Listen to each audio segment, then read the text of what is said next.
우리가 계속해서 사사기 말씀을 묵상하고 있습니다.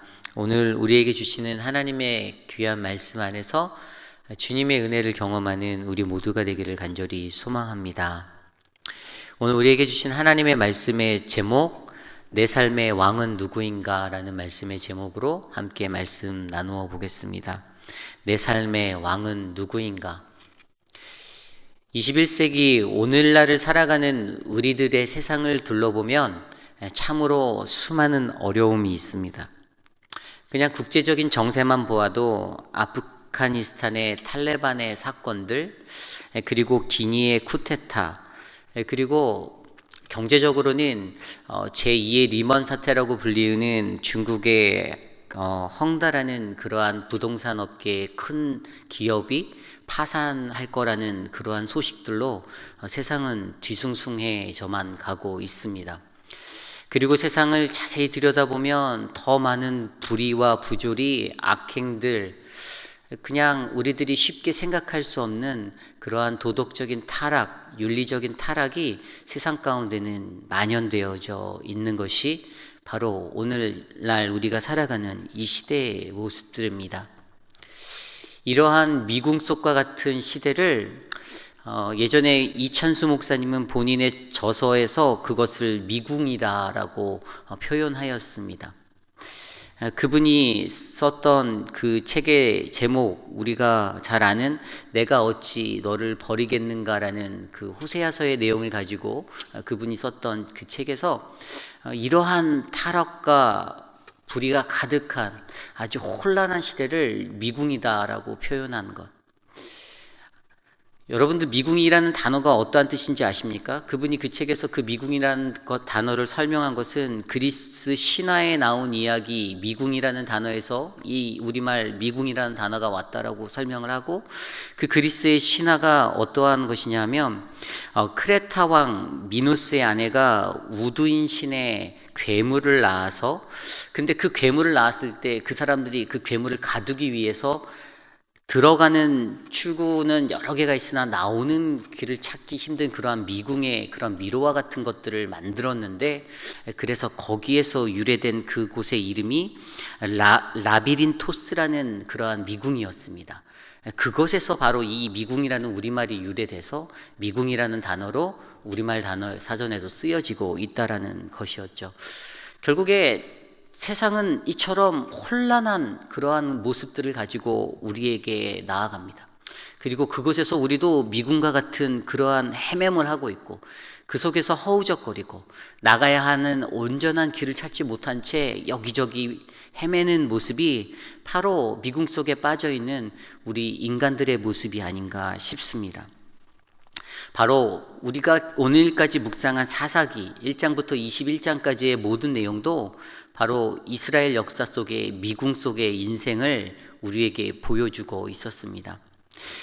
그들의 인생에 대해서 가장 그 문장으로 잘 표현한 것이 바로 사사기 21장 25절의 말씀 아닙니까? 그때 이스라엘의 왕이 없으므로 사람이 각기 자기의 소견에 옳은 대로 행하였더라. 그들에게 주어졌던 윤리적, 사회적, 그러한 도덕적인 타락의 모습들, 이 모든 문제, 어떤 물질로부터 시작된 물질욕, 또 중독의 문제, 또 다툼과 간음과 그러한 서로의 분열의 모든 문제들, 크고 작은 모든 문제들이 사사기 속에 일어났던 그 모든 것들이 어디서요? 바로 이스라엘의 왕이 없었기 때문이다라고 하나님의 말씀은 우리에게 증거합니다. 이스라엘이 정말로 왕이 없었을까요? 아니죠. 이스라엘에는 왕이 있었습니다. 하나님이 그들과 함께 하셨고 그들과 함께 하기 원하셨고 하나님은 늘 그들 곁에 계셨습니다. 다만 하나님과 함께하는 이스라엘 백성들이 하나님 없이 자기 마음대로 자기의 소견에 오른 대로 그렇게 살았던 것이 가장 큰 문제였던 것입니다. 오늘 이 시대를 살아가는 우리 모두에게도 이러한 미궁의 시대, 그리고 하나님 없는, 왕이 없는 그러한 모습으로 살아갈 때가 있습니다. 그리고 사사기를 통하여서 우리에게 말씀해 주시는 바로 내 안의 왕은 누구인가, 내 삶의 왕은 누구인가, 이러한 모습들을 오늘 주시는 말씀 안에서 함께 점검해 보기를 원합니다. 우리가 계속해서 묵상하는 말씀과 동일하게 오늘 말씀은 베냐민 지파에 관련된 문제입니다. 베냐민 지파가 이제 남은 자의 숫자 600명. 근데 그들에게 가장 큰 어려움은 이제 그들의 대가 끊긴다라는 것. 어떠한 여인도 없기 때문에 그들이 가정을 이루고 자신의 그 지파의 것들을 유지해 나가기 힘든 상태였다라는 상황이죠. 그런데 그것들에 대해서 그들을 멸하게 했던 다른 이스라엘 지파들이 걱정하고 나오는 모습입니다. 그들의 모습을 보면 참으로 이율배반적이지 않습니까? 그들을 지파에서 뿌리 뽑겠다라는 마음으로 전쟁할 땐 언제고 이제 와서 그들의 앞날을 걱정하고 그들의 미래를 걱정하고 있습니다. 그리고 그들에게 이제는 새로운 그 명분으로 그들을 돕겠다라는 그러한 모습으로 오히려 어떠한 일들을 합니까? 더 큰 악행을 저지르고 만행을 저지르며 나아가는 이스라엘의 모습을 보여주고 있습니다. 그들의 아내를 구해주겠다, 그들의 대를 이어주겠다, 그들의 기업을 이어주겠다라는 명분하에 그들은 다른 곳에서 전쟁을 벌이고 전혀 그 죄악도 없는 아무런 잘못도 없는 사람들을 도륙하고 그들의 여인들을 데려다가 베냐민 지파에게 넘겨주고 그랬는데 그 숫자가 모자라서 그들이 또 그것 때문에 분열하고 분쟁하고 그 안에 다툼이 일어날까봐 그 나머지 필요 200명의 여인들을 채우기 위해서 오늘 또 이러한 실로의 납치극을 벌이는 그러한 지경에 이르게 되었습니다. 오늘 말씀 16절에 이렇게 기록되어져 있죠. 회중의 장로들이 이르되 베냐민의 여인이 다 멸절되었으니 이제 그 남은 자들에게 어떻게 하여야 아내를 얻게 할까? 이스라엘의 장로들이 회의를 열어서 서로 머리를 맞대고 자신들의 의견을 모았는데 이러한 이야기가 그들 안에 터져 나옵니다. 이제 그 남은 자들에게 어떻게 하여야 아내를 얻게 할꼬? 엘더, 그 장로라 하면 그래도 그 이스라엘 지파의 큰 기둥 아닙니까? 그런데 그들이 머리를 맞대고 생각하는 그러한 모습들은 그냥 어떻게 하면 그들에게 아내를 얻게 하여서 저들의 지파가 끊이지 않고 유지될 수 있게 할까라는 그러한 생각이었습니다. 자세히 들여다봐도 그곳에 하나님의 생각은 무엇이고 하나님이 원하시는 것은 무엇이고 지금 이 순간에 하나님이 우리에게 바라는 것이 무엇인지를 묻고자 하는 내용은 전혀 찾아볼 수 없습니다. 그들의 안에서도 그냥 이 순간에 이 모습들을 모면하고 이것들을 그냥 극복해내기 위해서 비껴나가기 위해서 발버둥치는 인간적인 지식과 지혜의 싸움만 있을 뿐이었습니다. 결국에 그러한 머리를 맞대어 모은 생각이 무엇입니까? 그것이 바로 실로의 납치극 아니었습니까? 해마다 매년마다 여호와의 명절이 그곳에 있었다라고 오늘 말씀은 기록되고 있습니다. 여기에서 명절로 기록된 히브리어 하그라는 단어, 이것은 유월절, 장막절, 오순절과 같은 이스라엘의 3대 명절을 지칭할 때 쓰여지는 단어였습니다. 어떠한 명절인지는 정확히 지목할 수 없지만 그 유대교의 3대 명절 때에 그 중에 그 날에 그 사람들이 실로에 올라올 때 이러한 일들을 벌이겠다라는 그러한 계획들을 장로들이 세우게 되었습니다. 그리고 그 장로들의 지시는 뭐라고 나옵니까? 20절에 베냐민 자손에게 명령하여 이르되 가서 포도원에 숨어 보다가 실로의 여자들이 춤을 추러 나오거든 너희는 포도원에서 나와서 실로의 딸 중에서 각각 하나를 붙들어 가지고 자기의 아내로 삼아 베냐민 땅으로 돌아가라 라고 가르쳐 주고 있습니다. 그들의 지시는 죄를 용인하는, 죄를 용납하는 그러한 지혜였습니다. 자신들이 생각하고 생각해낸 것들이 또 다른 것들을 극복해내기 위해서 죄를 인정하고 죄를 용인시켜서 죄를 범하게 만드는 그러한 일들을 하고 있었다라는 사실입니다. 결국에 이러한 일들이 일어날 때 그들에게 펼쳐질 그러한 모습들 가운데 그것들을 대비하기 위해서 오히려 이러한 지침까지도 그에게 줍니다. 22절 말씀입니다. 만일에 그의 아버지나 형제가 와서 우리에게 시비하면 우리가 그에게 말하기를 청하건대 너희는 우리에게 은혜를 베풀어 그들을 우리에게 줄지니라. 이는 우리가 전쟁할 때에 각 사람을 위하여 그의 아내를 얻어주지 못하였고 너희가 자의로 그들에게 준 것이 아니니 너희에게 죄가 없을 것임이라 하겠노라 하매. 장로들이 우리가 변호해 주겠다 말합니다. 그때 너희들이 그러한 납치극을 벌여도 우리들이 그것을 변호해 주겠어. 그리고 너희들이 우리가 이미 맹세하였던 것, 우리가 그들에게 딸들을 주지 않겠다라고 맹세하였던 그 모든 것들도 합리화해서 바로 설득해 버리지요. 아까 좀 전에 읽었던 22절 말씀에 보면 두 가지 이유를 댔는데, 첫 번째가 우리가 전쟁할 때 각 사람을 위하여 그들의 아내를 얻어주지 못하였다라는 이유를 댑니다. 그러니 너희들이 벌이는 그 납치극 괜찮아. 그것은 우리가 이것을 통해서 용인시켜 줄 수 있고 설득시켜 줄 수 있는 문제야 라고 이야기하고, 두 번째가 너희가 자의로 그들에게 내어준 것이 아니니 베냐민의 자손들이 그들에게 와서 그 딸들을 납치해 갔기 때문에 그것은 어쩔 수 없는 상황이었다. 너희들이 자발적으로 너희의 딸들을 내어준 것이 아니니 그것은 하나님의 맹세를 깨뜨려 버린 것이 아니다라고 또 변호하고 나섭니다.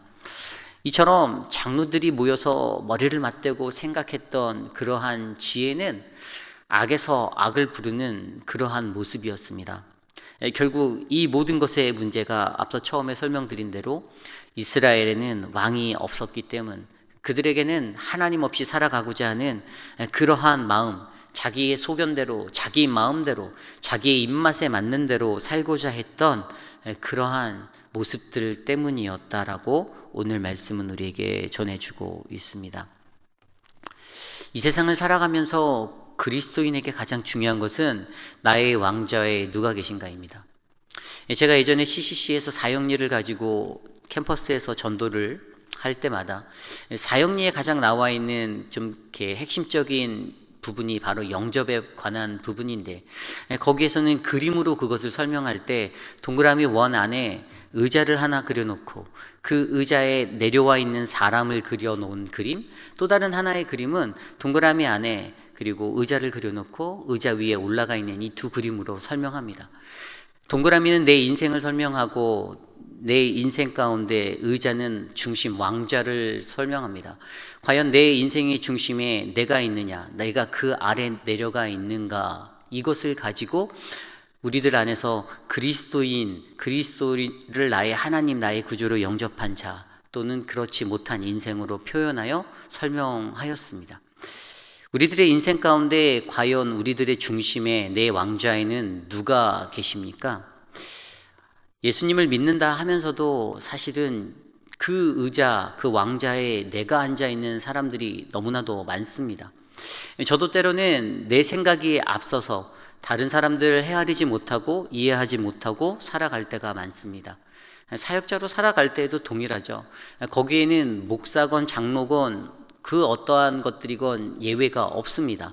누구든지 자기의 생각, 자기의 소견대로 살아가고자 할 때는 그 중심에 있는 예수 그리스도를 밀어내 버리고 그렇게 살고 있다라는 것입니다. 이것이 가장 큰 문제이지요. 폴 트립이 썼던 경외라는 책이 있습니다. 그 경외라는 책에는 그 저자가 우리의 인간의 일생에 대해서 이러한 것들을 이야기하는데요. 바로 뒤틀린 삶을 바로잡는 힘이 경외라고 설명합니다. 이것은 무엇입니까? 인간에게 있는 모든 문제들, 모든 것들에는 다 근원, 원인이 있다라고 그는 이야기합니다. 그리고 거기에는 크고 작은 어떠한 그 문제들도 결국에는 우리가 하나님을 경외하지 않기 때문에 이 모든 문제가 일어난다라고 그는 설명합니다. 그러면서 그가 제시하는 대안은 하나님을 경외하는 것들이 회복되어질 때 우리의 뒤틀려진 삶이 바로잡힐 수 있다라고 설명하고 있습니다. 우리들의 인생이 막 뒤틀려 있다라면, 뭔가 꼬여져 있는 것 같다라면, 그렇다라면 우리는 내가 하나님을 경외하는가, 경외하지 않는가를 조명해 보아야 합니다. 우리가 어떠한 그 남방이나 이런 셔츠를 입을 때에도 단추를 매지 않습니까? 이 단추를 여밀 때에 첫 단추를 잘 껴야 하잖아요. 그 첫 단추를 잘못 끼면 어떠한 일들이 일어납니까? 이 잘못 껴진 단추로 인해서 옷의 모양새가 뒤틀리고 그 모양들이 어긋나 버리지 않습니까? 이것과 마찬가지입니다. 우리들의 인생이 뒤틀려 버릴 수밖에 없는 것은 우리가 그리스도인으로서의 첫 단추, 바로 내 인생의 왕자에 하나님이 왕이신가, 그리스도가 나의 왕인가, 예수 그리스도가 내 중심에 계신가라는 이 첫 단추를 잘못 꼈기 때문이다라는 사실이지요. 그러므로 오늘 이 시대를 살아가는 저와 여러분, 우리 모두도 바로 내 삶의 왕은 누구인가라는 이 질문을 계속해서 던지시며 조명해 보셔야 할 것입니다. 아까 제가 처음에 말씀드렸던 이찬수 목사님이 썼던 내가 어찌 너를 버리겠는가라는 이 책의 가장 핵심적인 구절이 호세아 11장 8절 말씀입니다. 에브라임이여 내가 어찌 너를 버리겠느냐, 이스라엘이여 내가 어찌 너를 버리겠느냐, 내가 어찌 너를 아드와 같이 놓겠느냐, 어찌 너를 스보임같이 두겠느냐, 내 마음이 내 속에서 돌이키어 나의 긍휼이 온전히 불붙는 듯 하도다. 호세아서 전체에는 하나님의 사랑과 용서에 대한 이야기를 하지 않습니까? 그리고 거기에는 회개의 돌이킴에 대해서 우리에게 전해주고 있습니다. 그런데 여호와 하나님이 말씀하시죠. 너희가 어떠한 모습이든지 어떠한 상처를 갖고 있든지 어떠한 죄 가운데 빠져 헤매고 있든지 나는 너희를 버리지 않겠다. 이것이 바로 아버지 하나님의 마음이다라고 말씀해 주십니다. 이 아버지 하나님의 마음을 아는 우리들, 이 미궁 속을 살아가는 뒤틀림의 시대 속에서도 우리는 그분의 마음을 알기에 우리는 회복할 수 있다라는 사실을 기억하시기를 바랍니다. 요한복음 19장에 나와 있는 예수님을 십자가에 못 박을 때 빌라도가 그렇게 말하지 않습니까? 내가 너희의 왕을 십자가에 못 박겠다. 그때 대제사장들의 대답이 무엇이었죠? 가로되 가이사 외에는 우리에게 왕이 없느니다라고 말하였던 것들을 우리는 기억합니다. 이 시대에 살아가는 저와 여러분들이 이 세상 속에서 나도 가이사 외에는 왕이 없습니다라고 말하는 그리스도인이 아니라 내 안에 왕 되신 하나님, 오직 주님만이 나의 왕 되십니다라고 고백함으로써 이 미궁 속과 같은 세상을 잘 빠져나가시는, 그래서 하나님의 은혜가 우리에게 흘러넘치는 인생이 되기를 간절히 소망합니다. 오늘 우리에게 주신 말씀을 놓고 함께 기도하기 원합니다. 죄라는 것이 바로 이러한 모습입니다. 사사기 속에서 보여주었던 것, 오늘 말씀이 아닌 어제 말씀에서는 그 모든 것들의 죄의 원망을 하나님께 돌리는 그들을 우리는 바라볼 수가 있었습니다. 하나님 어찌하여서 그들에게 이러한 고난을 주셔서 어찌하여 이런 일이 오늘날 우리에게 생겨서 한 지파가 없어지게 하셨습니까? 라는 원망의 화살이 하나님께 돌아갔던 그러한 죄악된 모습들, 아담이 하와에게 떠넘기고 죄를 전가시키려고 했던 그런 변명의 모습들, 그리고 가인과 아벨 그 사건 속에서도 자신의 아우를 왜 죽이고 나서 내가 그를 지키는 사람입니까? 라고 오히려 항변하고 대항하였던 인간의 모습, 이 죄의 모습이 우리에게 흘러가지 않도록 하나님, 오늘 우리가 하나님을 경외합니다. 주님이 나의 왕 되십니다. 내 삶을 붙잡아 주시옵소서. 함께 기도드리시겠습니다.